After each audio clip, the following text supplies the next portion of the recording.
मायावती का जन्मदिन है। अपने जन्मदिन पर मायावती ने जो ऐलान किया उससे सियासी दंगल का पारा गर्म हो गया है। मायावती ने चुनाव में एकला चलने का ऐलान कर दिया। उनके इस ऐलान से विपक्षी एकता को झटका लगा है। एक तरफ जहां कांग्रेस सभी विपक्षी पार्टियों में राहुल गांधी की स्वीकार्यता को लेकर कसरत कर रही है, वहीं विपक्षी दल अलग अलग रास्ते निकल पड़े हैं। आज मायावती ने सार्वजनिक मंच से हुंकार भर दी।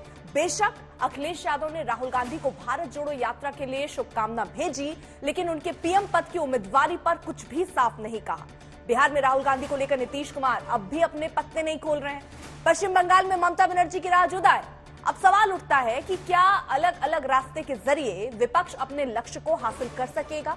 क्या राहुल की स्वीकार्यता को लेकर कांग्रेस को अभी कोसों दूर चलना होगा, या जिस विपक्ष के दम पर कांग्रेस मोदी को 2024 में चुनौती देना चाहती है, वही विपक्ष राहुल गांधी के सामने दीवार बनकर खड़ी हो जाएगी? सवाल कई हैं। आज इन्हीं सवालों को बारीकी से समझने की कोशिश करेंगे, लेकिन सबसे पहले आपको दिखाते हैं खास रिपोर्ट। आगे विधानसभा व लोकसभा का आम चुनाव भी अकेले ही लड़ने का फैसला लिया है। भले ही राहुल गांधी 2024 के लिए सियासी दौड़ लगा रहे हैं, विपक्ष को एकजुट करने के लिए चिट्ठी लिख रहे हैं, निमंत्रण भेज रहे हैं, भारत जोड़ो यात्रा के लिए बुलावा भेज रहे हैं, लेकिन मायावती के इस बयान ने उनकी स्पीड पर ब्रेक लगा दिया है। मायावती ने अलग राह, अकेले चलने का फैसला लिया है। बीएसपी ने एक दो बार यूपी आदि राज्य स्तर पर अभी तक जो भी चुनावी गठबंधन किया है, तो उससे केवल पंजाब को छोड़कर हमारी पार्टी की तरह उनका वोट हमें ट्रांसफरेबल नहीं होने के कारण फिर बीएसपी को ही हानि ज्यादा हुई है। इसलिए इस मामले में अब तक के ज्यादातर रहे खराब अनुभवों को ध्यान में रखकर अब हमारी पार्टी ने आगे विधानसभा व लोकसभा का आम चुनाव भी अकेले ही लड़ने का फैसला लिया। जन्म दिवस पर माया बहन को लाखों लाख बधाई। अपने 67वें जन्मदिन के मौके पर मायावती ने जो बयान दिया, उससे विपक्षी एकता को झटका लगा है।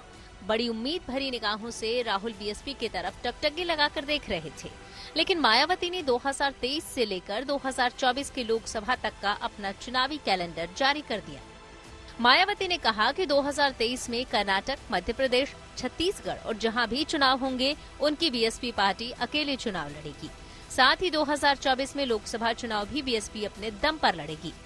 कि इस वर्ष सन 2023 में कर्नाटक, राजस्थान, मध्य प्रदेश, छत्तीसगढ़ सहित अन्य जिन भी राज्यों में विधानसभा के वे अगले वर्ष देश में लोकसभा के लिए होने वाले आम चुनाव में भी हमारी पार्टी बीएसपी किसी भी पार्टी के साथ कोई भी गठबंधन करके ये चुनाव नहीं लड़ेगी, बल्कि अकेले अपने बलबूते पर ही ये सभी चुनाव लड़ेगी।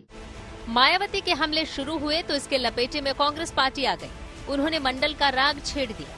कांग्रेस पार्टी ने केंद्र में अपनी सरकार के लंबे दौर के रहते हुए भी पिछड़ों के आरक्षण संबंधी मंडल कमीशन की रिपोर्ट को लागू नहीं होने दिया।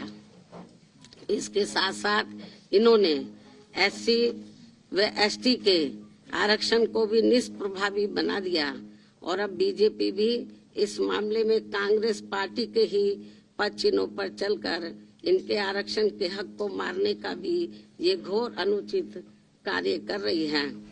जिस वोट बैंक के दम पर मायावती ताल ठोक रही है, उसके दर्द को भी बयां किया और इसके लिए समाजवादी पार्टी पर हमला बोलकर पुराने दिनों की याद दिलाई। आरक्षण के मामले में तो शुरू से ही यहाँ कांग्रेस, बीजेपी व सपा सहित अन्य सभी विरोधी पार्टियां अपने संवैधानिक उत्तरदायित्व के प्रति कतई भी ईमानदार नहीं रही हैं। इसके साथ ही एससी व एसटी के आरक्षण को लागू करने के मामले में ही नहीं, बल्कि ओबीसी के आरक्षण को भी लेकर इन पार्टियों का रवैया अधिकांश समय अति जातिवादी व क्रूर ही देखने को मिला है। बीएसपी के लिए 2022 में यूपी का विधानसभा चुनाव मुश्किल भरा रहा। यूपी में 4 बार सरकार बनाने वाली बीएसपी सिर्फ 12.88% वोट हासिल कर पाई। बीएसपी को सिर्फ एक सीट पर जीत मिली। यूपी विधानसभा में विलुप्त होने से तो बीएसपी बच गई, लेकिन आधार वोट ही खो दिया। अब इसी आधार को जिंदा करने के लिए मायावती ने अपने नए प्लान का ऐलान कर दिया है, लेकिन विपक्ष अपने अपने हिसाब से मायावती के बयानों का मतलब निकाल रही है। अब उत्तर प्रदेश की जनता जाति और मजहब के आधार पर किसी गोलबंदी को स्वीकार नहीं कर रही है और इसीलिए मायावती जी अब गठबंधन से तौबा कर रही है। लेकिन वो अकेले चुनाव लड़े या गठबंधन करके चुनाव लड़े, जनता सबका साथ, सबका विकास, सबका विश्वास और सबके प्रयास के नारे पर भरोसा कर रही है और इसीलिए भारतीय जनता पार्टी को लगातार चुनाव जिता रही है। सभी राजनीतिक दलों का अपना विशेषाधिकार है लोकतंत्र में कि वो किस तरह के चुनाव लड़ते हैं, वो किस तरह का फैसले लेते हैं। लेकिन समाजवादी पार्टी का और हमारे माननीय राष्ट्रीय अध्यक्ष जी का पूरा प्रयास हम सभी का यही है कि उत्तर प्रदेश में समाजवादी पार्टी सबसे बड़ी पार्टी बन के उभरेगी 2024 के चुनाव में। यूपी की सियासत इतनी आसान नहीं। बीएसपी 2024 लोकसभा में अपने 2019 के रिजल्ट को सुधारने की कोशिश में है। इसके लिए एक बार फिर दलित, ओबीसी, मुस्लिम समीकरण को साधने की कोशिश है। लेकिन बीएसपी का ये मास्टर प्लान कांग्रेस को भारी नुकसान पहुंचा सकता है।